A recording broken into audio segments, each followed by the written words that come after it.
ભારતીય ક્રિકેટ ટીમના star batsman Virat Kohli અને સ્પિનર કુલદીપ યાદવ આજે ઉજ્જૈનમાં વિશ્વ પ્રસિદ્ધ બાબા મહાકાલના શરણે જોવા મળ્યા હતા.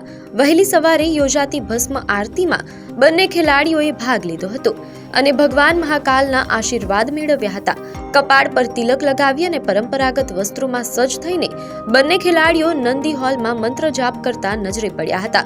આ ભક્તિમય પળોમાં વિરાટ અને કુલદીપ સંપૂર્ણપણે શિવ ભક્તિમાં લીન જોવા મળ્યા હતા. સોશિયલ મીડિયા પર આ બંને સ્ટાર ક્રિકેટરોની ભક્તિની તસવીરો અત્યારે ખૂબ જ વાયરલ થઈ રહી છે.